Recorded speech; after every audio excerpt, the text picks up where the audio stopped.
Yeah, I'm just gonna talk, whatever. Gen Ys are lazy and narcissistic and can't commit to anything. Baby boomers are hypocrites. They had it easy and mortgaged our future. And Gen X, what the hell did they ever accomplish?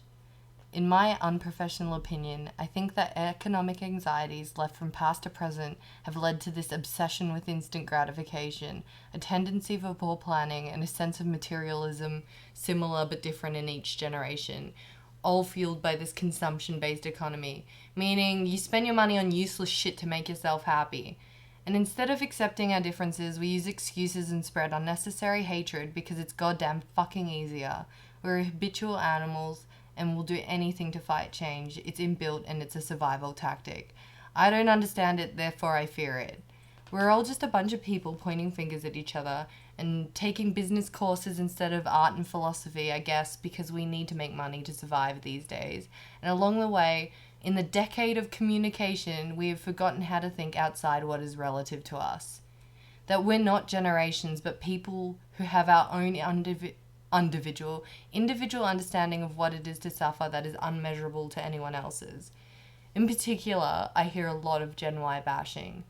Gen Y is unemployable, lazy, spendthrifts who need to learn discipline to get ahead. Even though the same comments were made 20 years before about Gen X, or 20 years before that by the baby boomers with very little changes. I think that the motto from baby boomers and Gen X is that millennials should work harder to succeed and stop expecting a pat on the back. First, I am going to have to brush over World War II so that we understand the environment the baby boomers' parents were brought up in and how their values are shaped. So apologies for this. During the World War, the working class came together. Women were fulfilling the jobs of soldiers, and there was great solidarity in the fact that when shit hits the fan, people come together. A lot of respect was held for the working class after that. Unfortunately, the war did change the balance between labour and capital. Most think that it shifted in the balance of labour's favour, but the real lesson of the Second World War is that it crushed independent organisations and brought the fall of the working class, which I'll probably go on about in another video because there's some really interesting shit you need to know about the poor and wealthy and prejudicial treatment, whatever. Not only did the boomers' parents, though, get through the war, they had the longest and deepest depression of the 20th century. Of course, at that time, many of them postponed marriage and childbirth during the Great Depression. But 9 months after that, the boomers were born. What explains the baby boom? Some historians have argued that it's part of a desire for normalcy after 16 years of depression. Others have argued that it's part of a Cold War campaign to fight communism and outnumbering the communists, but you can look that up on Google, I guess. During the late 40s and 50s, post-war optimism inspired a sense of stability and opportunity. This was the dawn of space exploration and accessible long-distance travel. The generation experienced dramatic shifts in educational, economic, and social opportunities, and are often portrayed as a generation of achievement. More young adults pursued higher education and relocated from their families to pursue careers, which wasn't really heard of as much back then, I guess, than today, because a lot of people move away for uni. However, countries were torn by differing views too at the time. There was increasing racial tensions and the emergence of the Vietnam War, as well as a peace movement in the 60s. The collective identity of the boomer generation became a lot more complex. And as they grew older, some of them began to resist the consumerist and suburban values. They began to fight instead for social and economic and political equality and for justice in disadvantaged groups like African Americans. Other boomers dropped out of the political life altogether, and the hippies grew their hair long, experimented with drugs, and thanks to newly accessible birth control, practiced free love. And so we have Gen X, the you can do anything generation. The 60s from the early 80s, it says in Google.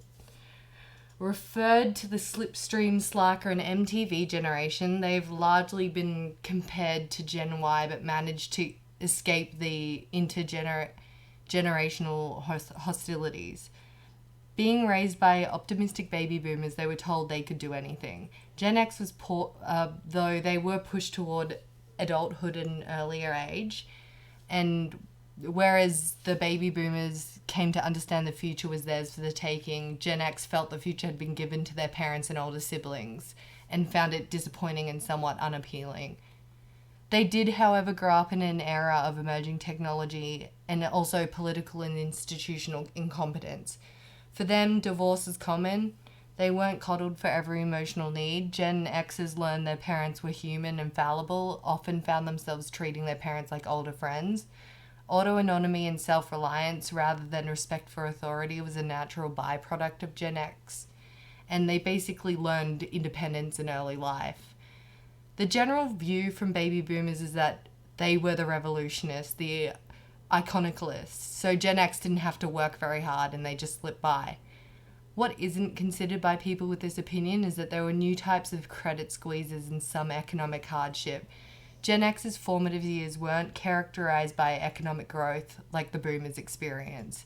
The future was a lot more crowded for them. This generation wouldn't be able to replicate the lifestyles of the baby boomers and were dubbed the boomerang generation because many of them were forced to move back with their parents in their 20s.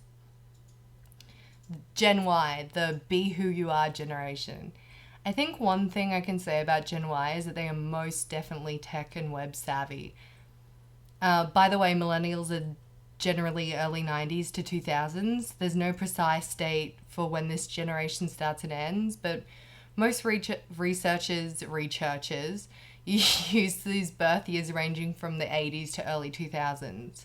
Where the bias comes from. Unemployable, lazy, wrong, constant gratification. Actually, no, I think Gen Y is a lot more family and life orientated rather than marriage and traditionally orientated. Instead of working long shifts, the millennial generation prefer flexible working schedules and a more rounded work-life balance. But I don't think we should confuse that for being lazy. I think it's far from it. Life takes priority over the workplace for many Gen Ys because they grew up with overworked parents, and this has driven a new perception of work. The older generation may see this as a lack of commitment, but I think that because millennials view life differently, they want to find the best blend of an enjoyable and fulfilling work environment. And here's the thing, in today's economic climate, what you can expect is a harder time accumulating wealth, as well as being unable to support yourself in unexpected emergencies. And I think this financial uncertainty, fucking hell, oh my god, I need to stop writing so nerdy, could reverberate through the economy. Since entrepreneurial activity, saving and investment tend to build the base for confidence and growing wealth as well. While older generations have been able to save and build their wealth, younger generations have a negative net worth. Young people not only have seen their wages stagnate or drop, but fixed costs are killing us in general. For example, when we leave college, we have an average 27k debt.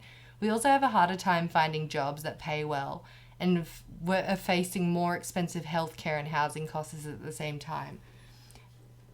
I'm not going to go on the deficit right now, but if you decide that you want me to reference this, just comment or get in contact with me because I'm happy to reference it all for you. I just honestly cannot be fucked right now.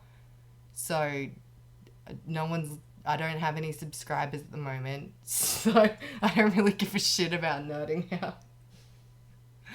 The Gen Y bias. I think Gen Y bashing really comes from differing values set by cultures at the time period you were raised. I think it's really important to remember that just because it's different doesn't mean it's bad, but it doesn't mean you have to like it either. Just be respectful. Gen Y, we're okay with not getting married early. We're okay with divorce and with celebrating a life balance so that we can spend time being a little bit happier. And I think those are things to celebrate. If you're a millennial, though, I do have some stuff to say. If you don't know what to do with your life or how to smash these biases in the corporate world, begrudgingly I say that you need to understand that you are what others need from you. To help yourself, I would say, learn things that make you skillful in any job. Another language, management courses, IT, basic admin, that sort of shit. If you can travel, fill your life with experience. I believe maturity and understanding doesn't come with age. It comes with the way you learn from experiences.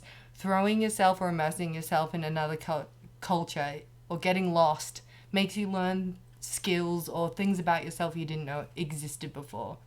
And for every other generation in the past or in the future, base your values on honesty, trust, and being the best person you can be. Not as generations, but as a human being, I think we can all agree the fact... Oh no, I fucked that up. I think not as generations, but as human beings, we can agree on the fact that pointing fingers doesn't solve a problem anyway.